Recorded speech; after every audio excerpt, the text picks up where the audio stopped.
Okay. In previous two video, I have covered almost all the question asked from the organic chemistry.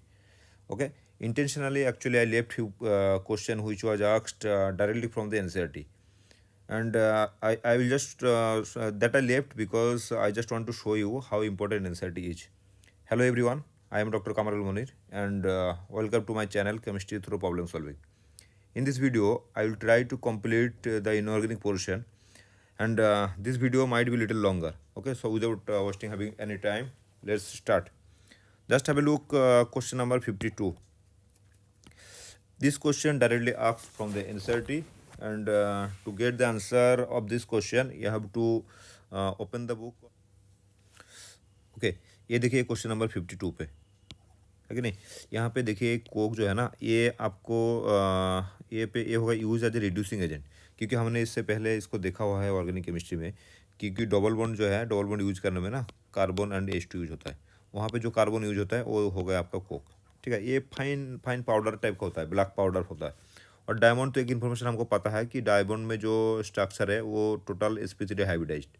ठीक है, और एक fluorine जो है ये होता है आपका केज लाइक स्ट्रक्चर। और ये ग्राफाइट जो है, ये इन्फॉर्मेशन हमको पता है कि ये lubricant as a lubricant use होता है। ठीक है, तो ये लुब्रिकेंट अगर यूज, तो फिर अगर मान लीजिए आपको इसमें से ना दो इन्फॉर्मेशन भी पता है, फिर भी ये सॉल्व हो जाएगा। क्योंकि देखिए डायमंड का ये इन्फॉर्मेशन तो आपको सबके पास है कि diamond use as a diamond is a carbon atom which are sp3 hybridized. तो ये बी होगा आपका 1। तो देखिए ऑप्शन नंबर 2 एंड 3 जो है ये इसमें B1 है, और बाकी दो ऐसे ही वाइप आउट कर दीजिए आप। ठीक है, 1 एंड 4 गया। अब देखिए इसमें ना, इसमें अगर मान लीजिए इसमें एक इन्फॉर्मेशन ये है डी का, जो कि ये ग्राफाइट है और use as a dry lubricant. तो ये आपका देखिए D2 हो गया, मतलब यही वाला जो हो गया आपका आंसर। तो ऑप्शन 3 इज आंसर। ठीक है, तो ये थोड़ा सा दो इन्फॉर्मेशन, अगर मान लीजिए कोक का इन्फॉर्मेशन या फिर फ्लोरीन का इन्फॉर्मेशन आपके पास नहीं है, फिर भी यू आर मतलब you have enough information to solve the question. ठीक। और नेक्स्ट देखिए, यहाँ पे क्वेश्चन नंबर 53 देखिए, ये भी आपका डायरेक्टली पूछा है कहाँ से, एनसीईआरटी से। Given below are the two statement, one is labelled as assertion and other is a reason. देखिए असर्शन पे क्या लिखा हुआ है ना, the metallic sodium dissolve in liquid ammonia giving a deep blue solution which is paramagnetic. ये statement सही है। सही इसलिए है क्योंकि ये आपको ज़्यादा जानने का जरूरत है भी नहीं। और यहाँ पे देखिए एनसीईआरटी 11 पे ना, एनसीईआरटी 11 आपका पार्ट 2 एंड पेज नंबर हो गया आपका, ये शायद 325 है। ये है आपका 302। ठीक है, आप यहाँ पे देखिए, यहाँ पे एकदम क्लियरली लिखा है कि ये मेटालिक, पहले आपको होता क्या बता देता हूँ मैं। होता ऐसा है कि मेटालिक जो सोडियम है ना, ये मेटालिक सोडियम जैसे आप इसमें डालेंगे लिक्विड, इसमें लिक्विड अमोनिया में, तो लिक्विड अमोनिया में ये क्या करता है, सोडियम जैसे एल्कली मेटल हो गया, सारे एल्कली मेटल लिक्विड सोडियम में वो एक इलेक्ट्रॉन छोड़ता है। और वो ये जो फ्री इलेक्ट्रॉन है वो सोडियम में पूरा फ्री इलेक्ट्रॉन, वो फ्रीली वो रहता है सोडियम सॉल्यूशन के अंदर। और वो जो फ्री इलेक्ट्रॉन है वो आपको यूज होता है as a particle in one dimensional box. यह है क्वांटम केमिस्ट्री, इतना शायद नॉलेज आपको होगा नहीं, तो इतना बस छोड़ दीजिए। वो particle in one dimensional box बस सुन के रखिए इसको। Particle in one dimensional box as a behave करता है, और इसीलिए वो विजिबल रेंज में वो लाइट एब्जॉर्ब करता है और वो फिर ब्लू कलर दिखाता है। ठीक है ना। और वो जब तक वो जो इलेक्ट्रॉन वो फ्रीली मूव करता है आपका लिक्विड सोडियम पे, तब तक दिखाता है वो कलर। लेकिन फ्री इलेक्ट्रॉन तो बहुत एक्टिव रहता होगा ना, तो वो फ्री इलेक्ट्रॉन क्या करता है फिर सोडियम से ना, एमोनिया से वो हाइड्रोजन उधर से इजेक्ट कर देता है और बना देता है वो आपका एमाइड NH2 माइनस। और NH2 माइनस हो गया, और वो इलेक्ट्रॉन आया कहाँ से, सोडियम से एक इलेक्ट्रॉन रिमूव होकर आया आपका वो इलेक्ट्रॉन। तो ये आपका बन गया सोडियम प्लस, और उधर से अमोनिया से एक हाइड्रोजन निकल के वो बना देता है NH2 प्लस, NH2 माइनस। तो दोनों मिला के आपको बन जाता है, ये हो गया आपका एमीन। ठीक है ना। तो ये इसके लिए ये देखिए, यहाँ पे ये वाला आप इक्वेशन बस देख लीजिए कि ये है मेटल प्लस, ये मतलब हो गया एमोनिएटेड, मतलब एमोनिया के अंदर है ये डिजोल्व। और ये हो गया आपका फ्री इलेक्ट्रॉन, और ये देखिए लिक्विड अमोनिया से ये एक हाइड्रोजन निकल देता है और ये बन जाता है आपका एमीन। ठीक है ना। जैसे ये रिएक्शन कंप्लीट हो जाएगा, सोडियम NaNH2, सोडियमाइड, तो फिर आपका वो ब्लू कलर जो है ना, वो ब्लू कलर इधर से निकल जाता है, तो वो कलरलेस धीरे धीरे कलर फेड हो जाता है। ठीक है, तो ये देखिए पूरा अगर एकदम से आपका एनसीईआरटी से डायरेक्टली उठा उठा के दे दिया, तो ऐसे करके काफ़ी सारे क्वेश्चन जो है ये इनऑर्गेनिक से पूरा के पूरा ही लगभग उठा उठा के दिया है। आपको सोर्स में दिखा दूंगा, सो दैट कि you will get some sorts of confidence to read the NCERT and also believe that how important NCERT is. Okay, next चलिए देख लेते हैं एक बार क्वेश्चन नंबर, अरे भाई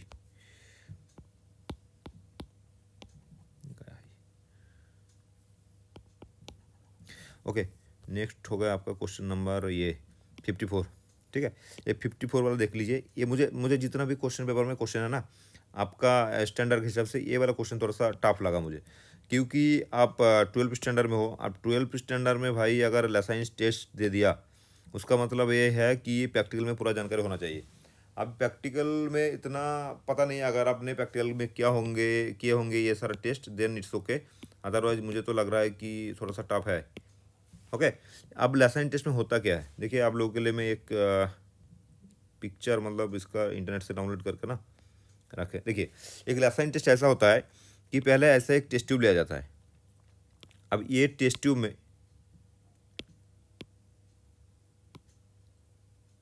एक टेस्ट ट्यूब लिया जाता है, और ये टेस्ट ट्यूब में ओके, और इस टेस्ट ट्यूब में दिया जाता है एक ड्राई सोडियम।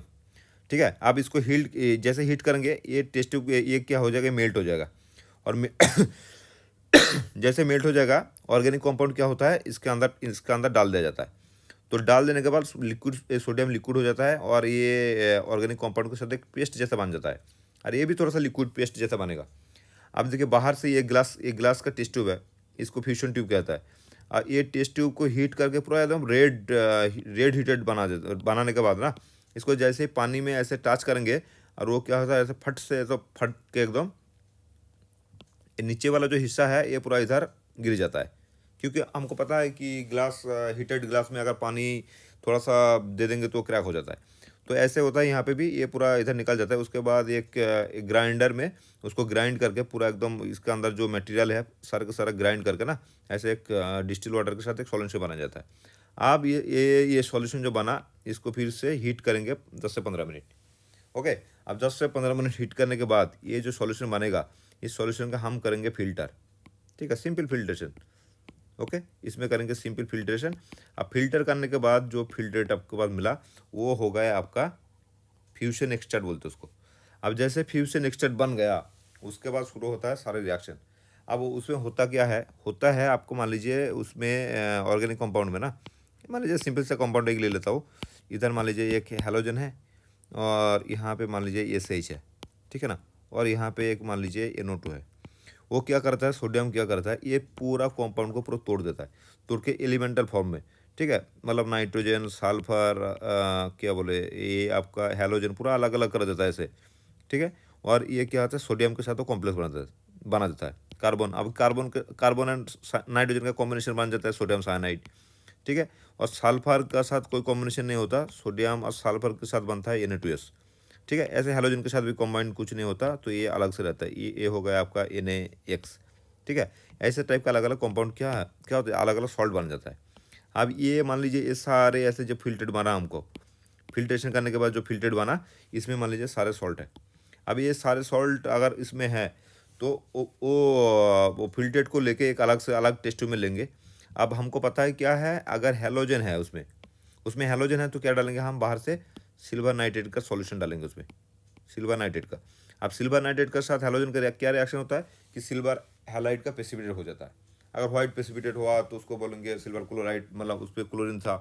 अगर थोड़ा सा हल्का येलोइश प्रेसिपिटेट हुआ, तो इस टाइप का कुछ है कलर अलग अलग थोड़ा सा, और उसमें आपको हैलोजन का पता चलेगा थोड़ा। एंड क्या होता है, अगर ये साइनाइड है, मान लीजिए साइनाइड कहाँ से, ये नाइट्रोजन होना चाहिए उसके लिए। ठीक है ना, तो नाइट्रोजन और कार्बन के कॉम्बिनेशन में साइनाइड बनेगा, और वो सोडियम तो हमने पहले से ही फ्यूजन करने के टाइम दिया हुआ है, तो उसमें बनेगा आपका सोडियम साइनाइड। अब सोडियम साइनाइड जैसे बना, तो वो आपको उसके बाद अपने उसमें क्या करना है ना, एक पहले से ही एक अलग से हमको फेरस सल्फेट का एक सॉल्यूशन बना के रखना है। क्या, फेरस सल्फेट मतलब FeSO4। तो फेरस सल्फेट का सॉल्यूशन बना के रखना है। अब ये फेरस सल्फेट का सॉल्यूशन के साथ हमको क्या करना है, ये जो फ्यूजन एक्सटर बना, ये फ्यूजन एक्सटर के साथ थोड़ा सा मिक्स करना है, और मिक्स करने के बाद उसमें अगर कॉन्सेंट्रेशन H2 पर डालेंगे, मतलब थोड़ा सा 2-4 ड्रॉप, तो अगर ब्लू कलर फॉर्म होगा तो हम बोलेंगे कि उसमें नाइट्रोजन था। नाइट्रोजन एलिमेंट यानी क्या, उसमें आपका NO2 हो सकता है, उसमें आपका NH2 हो सकता है, कुछ भी, any compound, any functional group which contain nitrogen. Okay, उसमें एमाइड भी हो सकता है, मतलब जैसा CONH2, ठीक है ना, ये भी हो सकता है, कुछ भी हो सकता है, लेकिन उसमें नाइट्रोजन एलिमेंट था, ऐसा हम बोलेंगे, क्योंकि वो नाइट्रोजन एलिमेंट क्या है, कार्बन के साथ मिलकर वो साइनाइड बना। ठीक है, एक तो वो हो ऑब्जर्वेशन हो गया। दूसरा, अगर उसमें मान लीजिए सल्फर है ना, तो सल्फर क्या करता है, एक तो एक बनता है ऐसे, सोडियम हो गया, और सल्फर भी कॉम्बाइन, सॉरी सल्फर भी कॉम्बाइन होता है, सल्फर कार्बन एंड नाइट्रोजन के साथ कॉम्बाइन होकर ना ये CN- बनता है। अब ये क्या होता है, जैसे ही आपने CN- बना और इसके साथ अगर फेरिक क्लोराइड का एक अलग से सॉल्यूशन लेके इसमें डालेंगे, तो ये बनेगा आपका ब्लड रेड कलरेशन। ठीक है, तो ब्लड रेड कलर फॉर्मेशन होगा, और वो होता है आपका FeSCN2+ का। ठीक है, देखिए यही वाला ऑप्शन आपको उधर है कि ये देखिए क्वेश्चन पढ़िए पहले कि in the Lassaigne extract in an organic compound both nitrogen and sulphur are present which gives blood red colour Fe3+ due to the formation of, ये होगा क्वेश्चन नंबर 4 होगा आपका आंसर। ठीक है, क्योंकि ये वाला जो है ये भी सल्फर का टेस्ट है, ये 3 नंबर वाला जो ऑप्शन है ना, इसमें क्या करना पड़ता है ना, सोडियम नाइट्रोक्साइड ऐड करना पड़ता है। तो इस केस में ये जो कलर है, ये कलर देता है आपका पर्पल, ये पर्पल कलर होगा, ये होगा ब्लड रेड। ठीक है, आई होप यू अंडरस्टैंड। ये थोड़ा सा डिफिकल्ट मुझे लगा क्योंकि आपका स्टैंडर्ड के हिसाब से थोड़ा सा डिफिकल्ट था, लेकिन ये जो ब्लड कलर है ना, ये कलर भी आपको बता देता हूँ, ये होता है आपका metal to ligand charge transfer complex, MLCT। ये क्योंकि मेटल हाई ऑक्सीडेशन स्टेट में है और लिगेंड भी मतलब पोलराइज लिगेंड है, तो इधर से इधर सीधा चार्ज ट्रांसफर होता है, इसके लिए इतना स्ट्रॉन्ग कलर देता है। तो ये हो गया आपका ऑप्शन नंबर 54 वाला क्वेश्चन। और बाकी और फिजिकल में आज छोड़ता हूँ, फिजिकल बाद में एक बार देखेंगे। ओके, चलिए नेक्स्ट क्वेश्चन नंबर 60 को थोड़ा सा देख लेता हूँ। अब 60 में क्या बोला है आपको, given below are the 2 statement, one is labelled as assertion, same type का होगा। यहाँ पे असर्शन पे क्या बोला है कि helium is use to dilute oxygen in diving apparatus, और रीज़न क्या दिया है, helium has high solubility in oxygen. Okay, अब ये जो 60 वाला क्वेश्चन है ना, ये आपका डायरेक्टली पूछा है क्लास 12 का पार्ट 1 एंड पेज नंबर 211 से। ओके, तो हम क्या करेंगे, वो खोलेंगे क्लास 12 का पार्ट 1 एंड पेज नंबर 211। तो ये बस मैं ऐसा खोल के आपको दिखा इसलिए रहा हूँ क्योंकि आपका कॉन्फिडेंस बिल्डअप हो थोड़ा सा, अदरवाइज ऐसे तो ये फैक्चुअल क्वेश्चन है। फैक्चुअल क्वेश्चन है मतलब आपको अगर पता है तो आपको पास इन्फॉर्मेशन है, देन इट्स ओके। अगर इन्फॉर्मेशन नहीं है तो आप इस क्वेश्चन पे कुछ नहीं कर सकते। और इसीलिए ऑर्गेनिक केमिस्ट्री थोड़ा सा ऐसा है ना कि आपका अगर आपके पास अगर नॉलेज है ऑर्गेनिक केमिस्ट्री का, तो वो इधर उधर जोड़ जाड़ के कुछ आपको बन सकता है। बाकी ये इनऑर्गेनिक में तो पूरा फैक्चुअल है। फिजिकल में भी थोड़ा सा ठीक ठाक है कि आपके पास थ्योरी का नॉलेज है तो न्यूमेरिकल। ये तो बहुत डिस्टर्ब कर रहा है भाई ये मेरा tab, I don't know why it's behaving like this.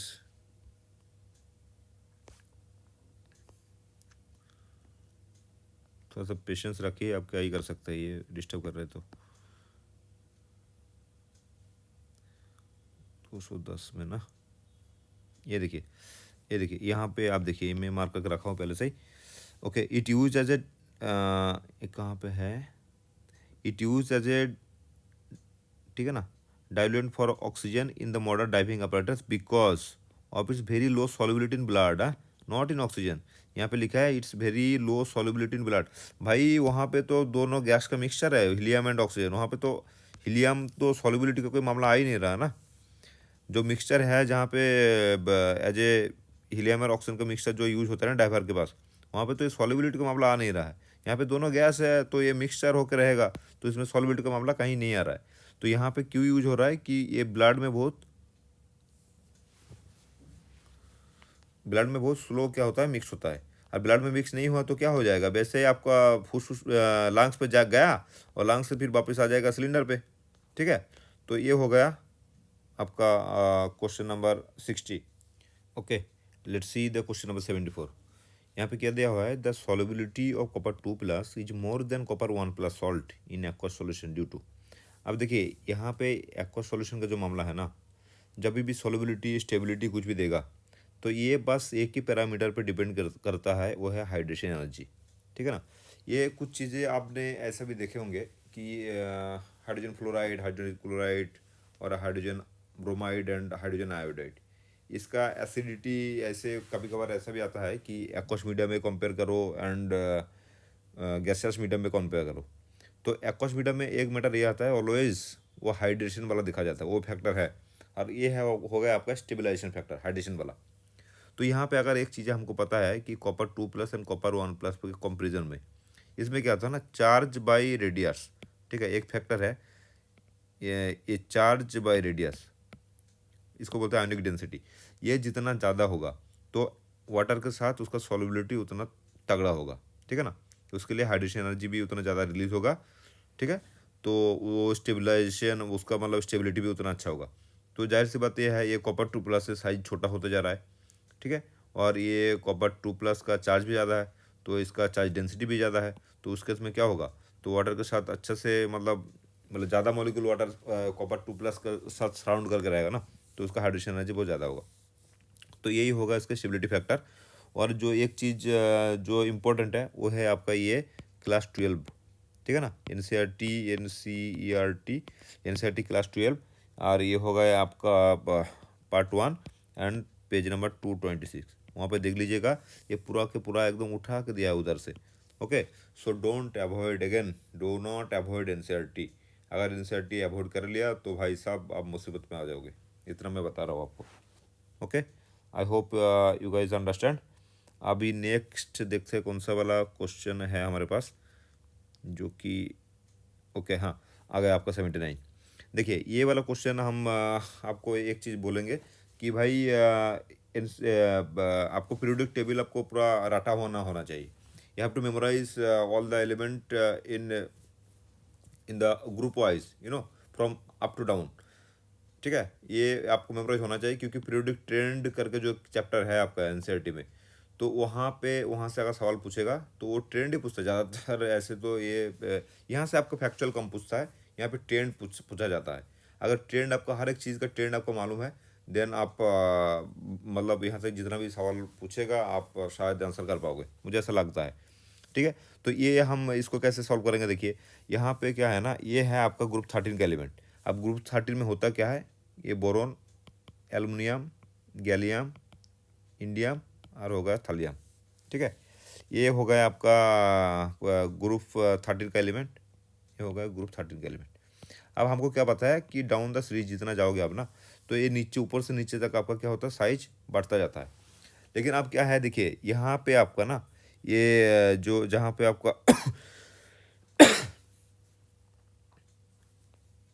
Thallium है, ठीक है, ये थालियम का अंदर क्या होता है, 14 इलेक्ट्रॉन ऐड हो जाता है। जैसे 14 इलेक्ट्रॉन ऐड हो गया, हमको क्या पता है कि इलेक्ट्रॉन का स्क्रीनिंग कैपेसिटी बहुत कम है।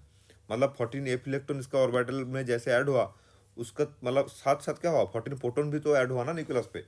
अगर इलेक्ट्रॉन का स्क्रीनिंग कम है तो न्यूक्लियस में जो प्रोटॉन है उसका क्या होगा, बाहर बाहर वाला जो रेडियस का जो इलेक्ट्रॉन है उसके साथ अट्रैक्शन क्या होगा, ज़्यादा होगा। अब ज़्यादा होगा तो मतलब ये थोड़ा सा कॉन्टैक्ट करेगा। तो जैसे अकॉर्डिंगली जो ट्रेंड है साइज इंक्रीज करने का ऊपर से नीचे, ये साइज थोड़ा सा क्या हो जाएगा, उस ट्रेंड पे इंक्रीज करेगा नहीं।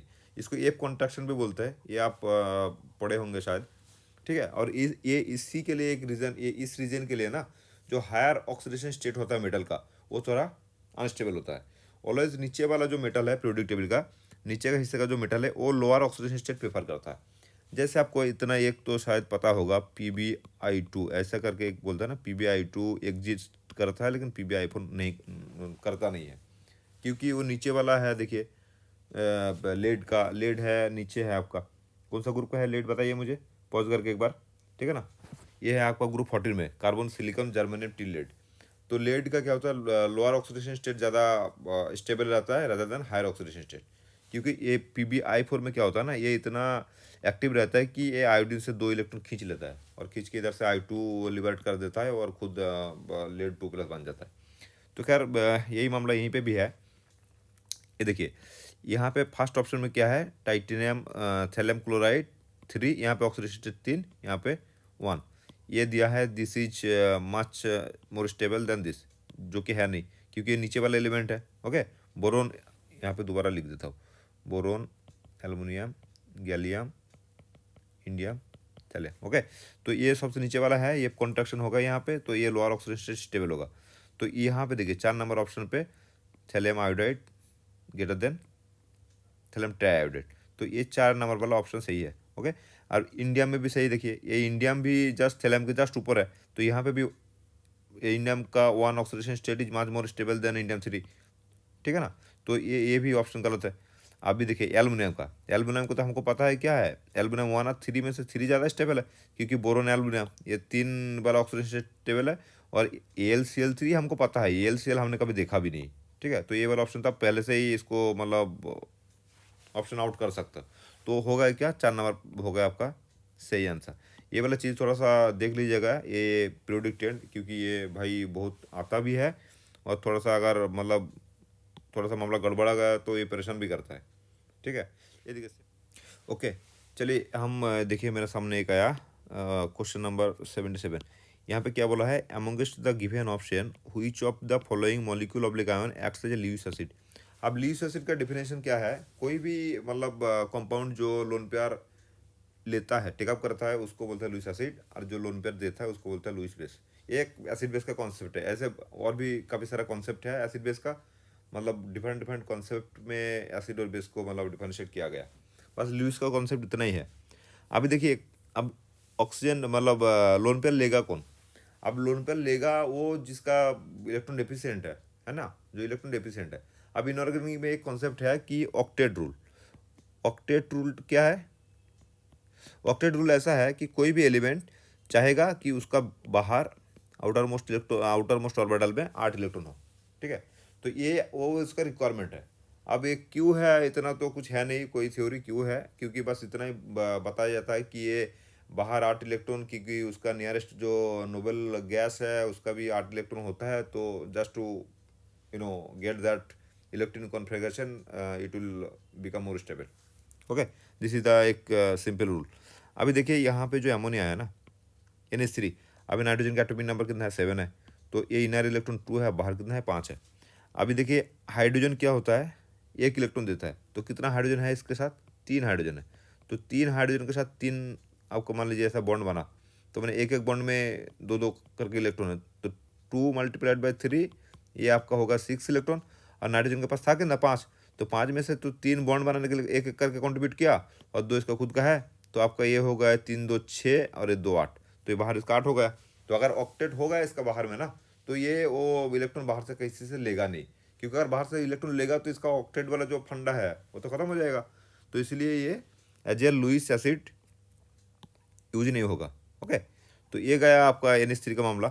अब चलिए मुझे ये बताइए, एक इसका भी देख लेता हो ना, वाटर का, वाटर क्या हो गया, H2O, इसका ऑक्सीजन का कितना है एटॉमिक नंबर, 8, मतलब 1s ऑर्बिटल में 2 इलेक्ट्रॉन, और बाकी बाहर में कितना है, 2s और 2p मिलाकर 6 इलेक्ट्रॉन, तो ऑक्सीजन का 6 इलेक्ट्रॉन है।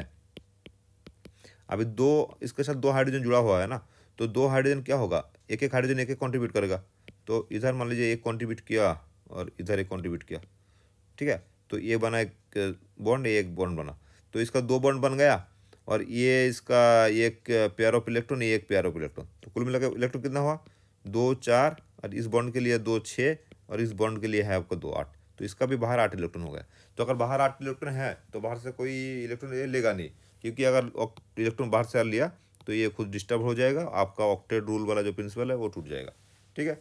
आप इसको देख लेता हो BF3 को। अब ये BF3 मतलब बोरोन ट्राईफ्लोराइड, इसमें क्या है, बोरोन का एटॉमिक नंबर बताइए कितना है, पहुँच करिए और सोचिए, बोरोन का एटॉमिक नंबर हो गया आपका 5। अगर बोरोन 5 है तो मैंने ये भी सेम फंडा, 1s में कितना है, 1s2 और 2s3 है ना, तो बाहर बाहर आउटर ऑर्बिटल में कितना है, इसका 3 इलेक्ट्रॉन है, तो बोरोन का 3 इलेक्ट्रॉन है, और 3 इलेक्ट्रॉन में से देखिए फ्लोरीन भी 3 कंट्रीब्यूट कर रहा है एक एक करके, और फिर ये बन रहा है सिग्मा बॉन्ड, तो ये 1 2 3 आपका बन गया, तो कितना हुआ कुल मिला के इलेक्ट्रॉन इसका, 2 4 और 2 6, और देखिए इसका कुछ एक्स्ट्रा इलेक्ट्रॉन है नहीं, तो ऑक्टेट ये पाने के लिए क्या होगा, ये 2 इलेक्ट्रॉन और लेना चाहेगा, है कि नहीं। अगर 2 इलेक्ट्रॉन अगर लेना चाहा तो कहीं से भी लेगा, जिसके पास अनपेड इलेक्ट्रॉन है तो कोई भी हो जो उसको इलेक्ट्रॉन दे सकता है। अगर इलेक्ट्रॉन किसी के साथ ये लेना चाहता है तो ये क्या करेगा, लुईस एसिड के हिसाब से ये बिहेव करेगा। So which one is Lewis acid, तो ये होगा आपका ऑप्शन नंबर 3। ठीक है, तो ये सोच लीजिएगा। अरे एक्चुअली सोचना ज़्यादा कुछ है नहीं, आपको मैं एक चीज़ बता देता हूँ।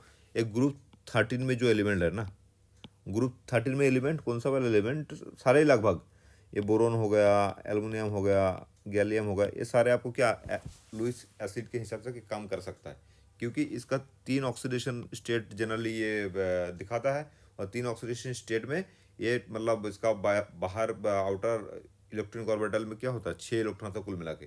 अगर 6 इलेक्ट्रॉन हुआ मतलब ऑक्टेट से 2 इलेक्ट्रॉन शॉर्ट है, तो ये फिर बाहर से इलेक्ट्रॉन लेने का कोशिश करेगा। ठीक है, ये समझ बस याद रखिए इस फंडा को। और ये भी इसका भी सेम है मामला, ये वो इच माइनस को, इसका भी बाहर में 8 इलेक्ट्रॉन ही है। ओके, सो ये हो गया आपका क्वेश्चन नंबर 77। हम नेक्स्ट देखेंगे क्वेश्चन नंबर, एक मिनट,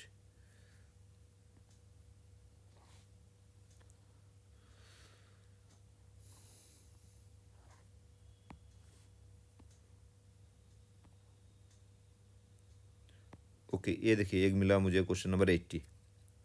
अब क्वेश्चन नंबर 80 में क्या बोल रहा है कि homoleptic complex from the following complexes. अब होमोलेप्टिक यानी क्या, उसका हो गया कि सेम डोनर एटम। ठीक है, एक कोऑर्डिनेशन केमिस्ट्री का क्वेश्चन है। मतलब कोई भी मेटल है, मेटल जो कॉम्प्लेक्स करता है, मान लीजिए अगर मेटल का 4 बॉन्ड है, ठीक है ना, इसका वैलेंसी अगर 4 है, कोऑर्डिनेशन नंबर 4 है, तो मान लीजिए 4 अगर सेम डोनर एटम से है तो इसको बोलेंगे हम होमोलेप्टिक। अगर चारों का कोई भी एक अलग है, लिगेंड अलग लिगेंड से है ये कॉम्प्लेक्स, फिर इसको होमोलेप्टिक नहीं बोलेंगे, इसको बोलेंगे हेटेरोलेप्टिक। क्लियर, ये फंडा बस इतना ही याद रखना है आपको। और ये भी एनसीईआरटी से आपका दिया हुआ है पूरा। 80 नंबर क्वेश्चन का ये है आपका क्लास 12 का, class 12 part 1 and page number 248। ये थोड़ा देख लीजिएगा, सिंपल सा फंडा है। यहाँ पे क्या है देखिए, potassium trioxalato aluminate. Okay, tripotassium trioxalato aluminate, यानी क्या, ये हो गया आपका पोटाशियम, ये हो गया एल्यूमिनेट मतलब एल्यूमिनिया, और ऑक्सालेट COOH, COOH। ठीक है ना, एच हट जाएगा इधर से, COO मतलब ये हो गया ट्राई 3। ठीक है, ये हो गया कॉम्प्लेक्स। इसको COO को इसको मतलब एक साथ अगर लिखा जाए तो होगा आपका ऐसा, पोटाशियम एल्यूमिनेट C2O4। ठीक है, ये हो गया आपका ये वाला कॉम्प्लेक्स। यहाँ पे क्या होता है ना, एल्यूमिनियम जो है, ये हो गया एल्यूमिनियम, और ये आपका ऐसा दिखता है स्ट्रक्चर।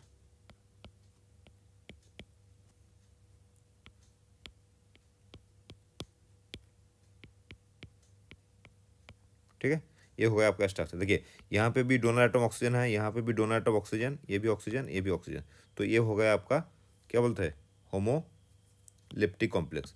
और बाकी जितना भी एग्जाम्पल दिया हुआ है वो सारे डोनर एटम सेम नहीं है। यहाँ पे देखिए डाई अमोनिया मतलब नाइट्रोजन है, और यहाँ पे देखिए क्लोराइड मतलब क्लोरीन है। ओके, डाई नाइट्रो मतलब फिर से ऑक्सीजन एन बॉन्डेड है, तो ये अलग हो गया। ये पेंटाइमिन मतलब ये नाइट्रोजन है, और ये होगा कार्बोनेटो मतलब ऑक्सीजन है, नाइट्रोजन एंड ऑक्सीजन का होगा, ये भी होमोलेप्टिक नहीं हेटेरोलेप्टिक है। और ट्राई एमीन हो गया, और एक्वा हो गया मतलब नाइट्रोजन एंड ऑक्सीजन फिर भी। ओके, तो the answer is question number option number 1। अब नेक्स्ट देखेंगे 86 नंबर पे एक क्वेश्चन शायद है, उसको उससे पहले मुझे एक लगा इंटरेस्टिंग चीज़। चलिए ये वाला देख लेता हूँ, बॉयल्स वाला, क्योंकि ये जो ग्राफ वाला रिप्रेजेंटेशन देता है ना, ये मेरा भी थोड़ा सा फेवरेट है।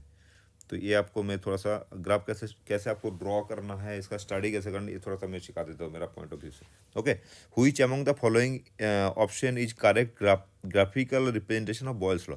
अब एक चीज़ पहले बताइए मुझे before starting this solution. Okay, what is Boyle's law. Boyle's law ऐसा है कि variation of pressure of A gas, variation of pressure versus क्या है, volume at constant temperature, at constant temperature. इसका क्या है, बॉयल्स लॉ मतलब है ही ऐसा कि प्रेशर वॉल्यूम के साथ कैसे बिहेव करता है एट ए पर्टिकुलर टेम्परेचर पे। ओके, यही है बोल्स लॉ। तो यहाँ पे देखिए चार चार ग्राफ दिया हुआ है, उनमें से ये एक है पी वर्सेस टी। तो ये पी वर्सेस टी मतलब क्या है, ये है आपका प्रेशर का वेरिएशन टेम्परेचर के साथ। ओके, तो प्रेशर वर्सेस टेम्परेचर का वेरिएशन ये बोल्स लॉ है ही नहीं, तो इसको क्या करेंगे, पहले से हम ऑप्ट आउट कर देंगे ये बाई गाय काम से। अब बाकी ये जो तीन है यहाँ पे देखिए, ये प्रेशर वर्सेस वॉल्यूम के वेरिएशन है। भले ये भी इन्वर्स वेरिएशन का क्या हुआ है, लेकिन ये इसको भी प्रेशर वर्सेस वॉल्यूम वेरिएशन हम बोलेंगे। ओके, अब ये तीनों को हम देखेंगे कि कौन सा सही है कौन सा गलत। ओके, आप ये मान लीजिए एक रियल गैस का इक्वेशन है, P V equal to N R T at a particular mole of gas. ये एन आर वाला पोर्शन हो गया आपका कांस्टेंट। अगर टेम्परेचर भी मान लीजिए कांस्टेंट है, एट कांस्टेंट टेम्परेचर में है तो कांस्टेंट ये भी है, तो ये हो गया पी वी इक्वल टू के कांस्टेंट। ओके, अब मतलब P proportional to 1/v। Okay, तो ये अगर P वर्सेस V प्लॉट करेंगे तो प्लॉट कुछ ऐसा दिखता है, ये जो दिया हुआ है ना इधर, ऐसा ही दिखता है पैटर्न। ओके, ये P वर्सेस V, क्योंकि इसमें क्या होता है, मान लीजिए P यहाँ पे है तो ये आपका कोरस्पोंडिंग प्रेशर कितना बनेगा, इतना बनेगा। अब जैसे वॉल्यूम बढ़ेगा, अब टेम्परेचर तो फिक्स्ड है, मान लीजिए वॉल्यूम बढ़ा रहे हो आप तो क्या होगा, प्रेशर डेफिनेटली ड्रॉप हो जाएगा ना। मान लीजिए ये एक सिलेंडर है, ठीक है, ये एक सिलेंडर है, अरे पूरा सिलेंडर ए वाला जो पोर्शन पिस्टन टाइप का है, और यहाँ पे मान लीजिए आपका गैस है। तो ये पिस्टन का अगर पोजीशन यहाँ पे है, यहाँ पे अगर पिस्टन का पोजीशन है, तो ये एक गैस का एक पर्टिकुलर प्रेशर होगा, एक पर्टिकुलर टेम्परेचर का। ये पिस्टन को अगर मान लीजिए थोड़ा सा आपने उठाया ऊपर, आप पिस्टन का पोजीशन यहाँ पे है, यहाँ पे, तो क्या होगा, ये पिस्टन अगर इधर से इधर मूव कर गया तो ये गैस को तो और थोड़ा स्पेस मिल जाएगा ना, तो ज़्यादा स्पेस मिल जाएगा, मतलब क्या होगा, उसका प्रेशर ड्रॉप कर जाएगा। तो जैसे वॉल्यूम बढ़ेगा, मान लीजिए इस वॉल्यूम पे प्रेशर था आपका यहाँ पे, जैसे वॉल्यूम आपका बढ़ेगा आपका प्रेशर देखिए ड्रॉप हो रहा है, फिर से वॉल्यूम बढ़ा तो प्रेशर देखिए फिर से ड्रॉप हो रहा है, ठीक है ना। तो ये वाला जो रिप्रेजेंटेशन है, ये पैराबोलिक टाइप का ऐसा, ये है आपका पी वर्सेस वी रिप्रेजेंटेशन। लेकिन यहाँ पे देखिए एक फंडा और दे दिया, तीन ग्राफ दे दिया या T1 T2 T3।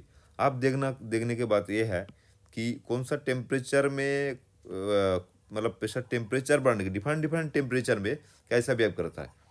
देखिए तीनों गैस का बिहेवियर जो है प्रेशर वर्सेस टेम्परेचर का, तीनों गैस का बिहेवियर सेम है, मतलब ऐसा है जैसे सेम हाइपरबोलिक बिहेव कर रहा है ऐसे। हाँ, तीनों गैस का सेम पैटर्न आपको देखने को मिलेगा।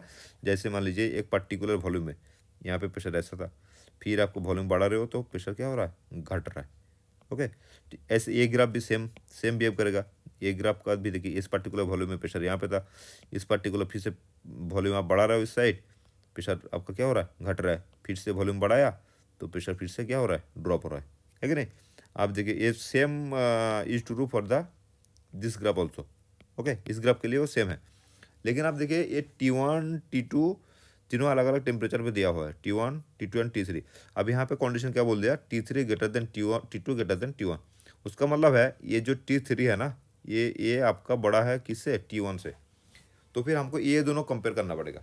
अब देखिए यहाँ पे क्या हुआ है ना, P V equal to R T, मतलब प्रेशर एंड वॉल्यूम का जो मल्टीप्लिकेशन है ये होगा आपका कांस्टेंट, ठीक है। मान लीजिए ये कांस्टेंट का वैल्यू मान लीजिए पहले, मान लीजिए लेट्स से 10, अगर टेम्परेचर बड़ा है, ज़्यादा है, तो उस केस में लेट्स से 20, ठीक है। तो ये प्रेशर मान लीजिए एट ए पर्टिकुलर प्रेशर, मैं एट ए पर्टिकुलर प्रेशर इसको कैलकुलेट करूँगा, तो एट ए पर्टिकुलर वॉल्यूम में इस ग्राफ को मैंने इधर इंटरसेट कर दिया। मतलब अगर ये T3 वाला जो टेम्परेचर है, ये T3 वाला कार्व ये वॉल्यूम को यहाँ पे इंटरसेट कर रहा है, तो मतलब कॉरस्पॉन्डिंग प्रेशर होगा कितना यहाँ पे।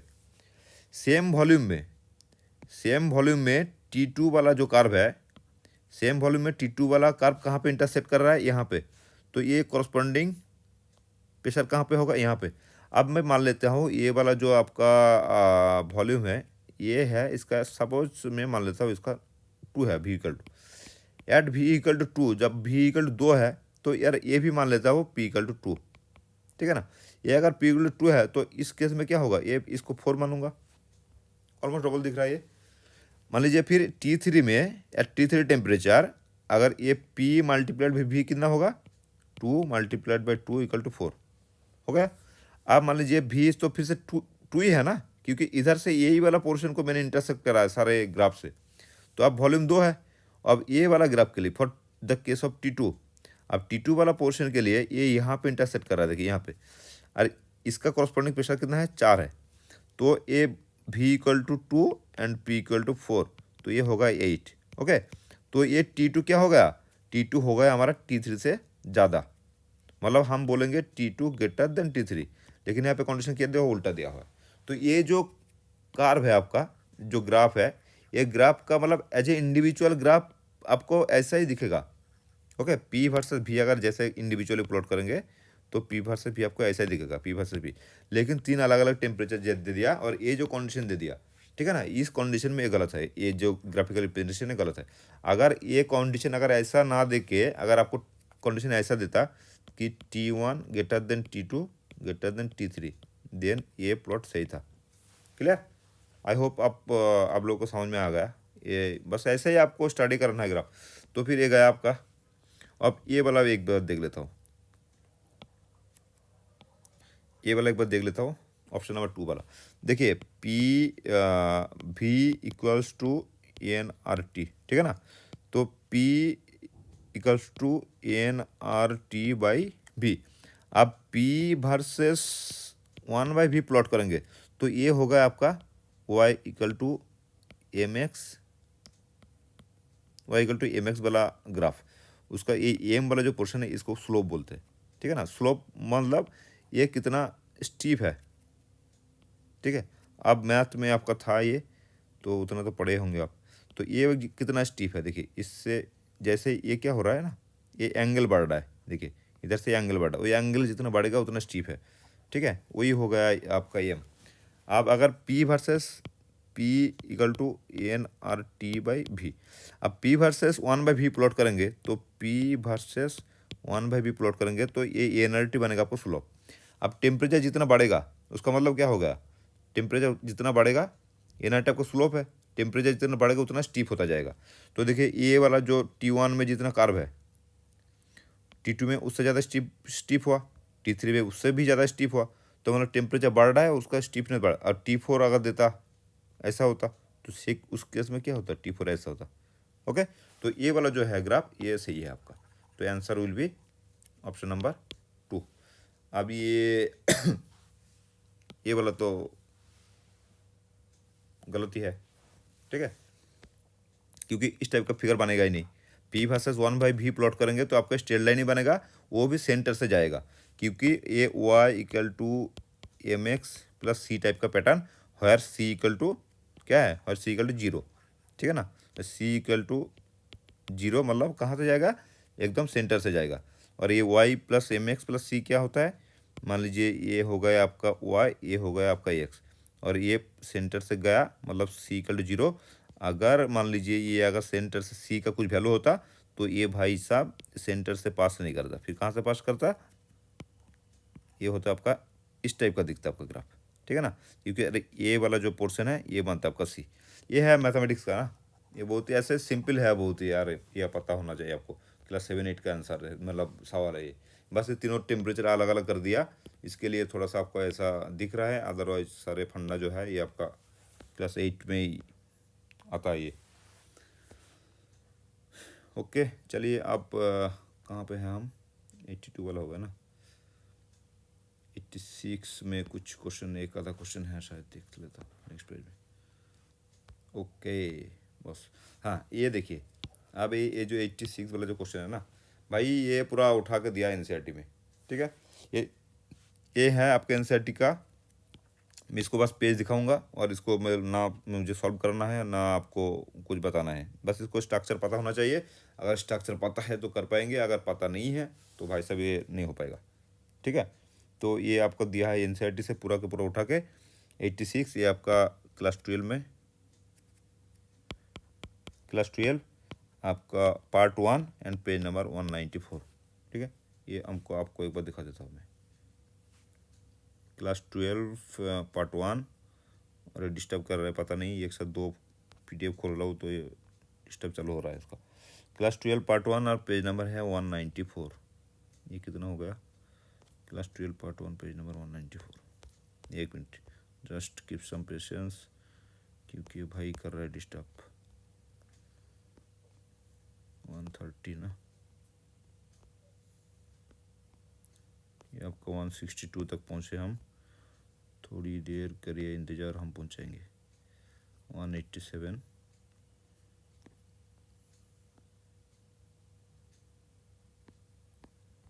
लो भी हो गया, ओके आया 195 भाई, थोड़ा सा okay, we reached it. Okay, ये देखिए थोड़ा सा हेजी दिख रहा, आ गया।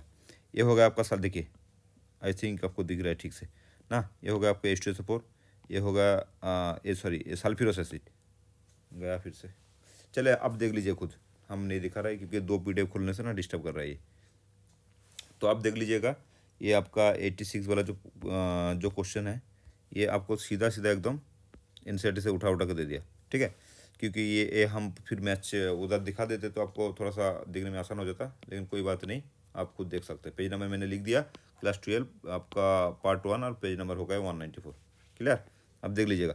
क्योंकि बस ये बस दिखाने का यही आपका मेरा मेन मोटिव है कि आपको इससे पता चलेगा कि कितना इंपॉर्टेंट है NCERT। ओके, देखिए 87 वाला भाई, ये भी सीधा NCERT से, सीधा NCERT से आपका, इसमें से 3-4 स्टेटमेंट सीधा सीधा उठा NCERT से। क्योंकि कुछ स्टेटमेंट ऐसा है बिना अगर आपने पढ़े हुए NCERT तक नहीं पढ़ा तो फिर भाई वो मुश्किल है। मतलब कितना भी एडवांस वाला किताब पढ़ लो, ये वो मुश्किल मतलब करेगा ही करेगा।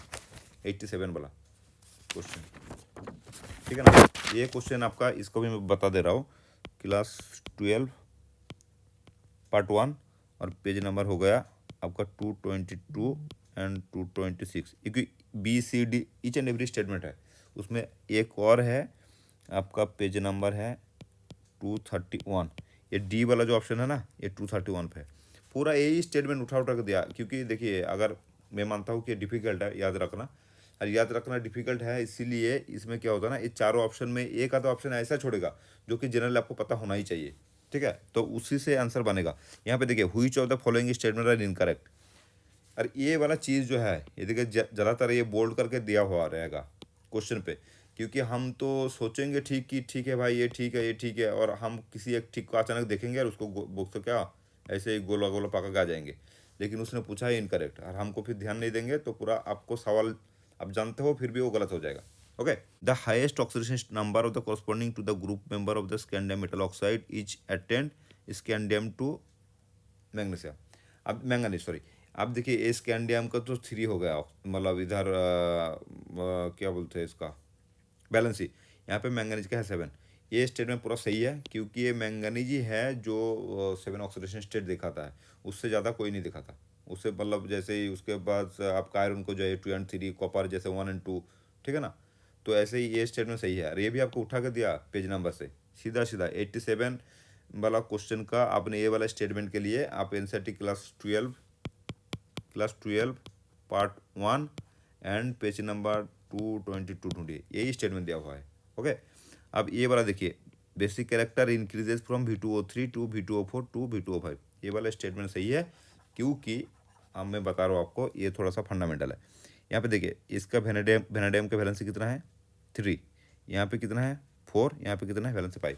जैसे जैसे आपका ऑक्सीडेशन स्टेट बढ़ता जाएगा, ठीक है, जैसे जैसे ऑक्सीजन स्टेट बढ़ता जाएगा वैसे वैसे मेटल क्या होगा। अब मान लीजिए इसको, ये आपका सॉरी, ये होगा मान लीजिए आपका मेटल प्लस, और ये मान लीजिए ऑक्सीजन जो कि डबल माइनस। आप जैसे मेटल का ऑक्सीजन स्टेट बढ़ेगा, मतलब 1 माइनस से 2 माइनस हुआ, फिर 3 माइनस हुआ, ये क्या करेगा ना, ये ऑक्सीजन के साथ क्या होगा, अट्रैक्शन बढ़ेगा।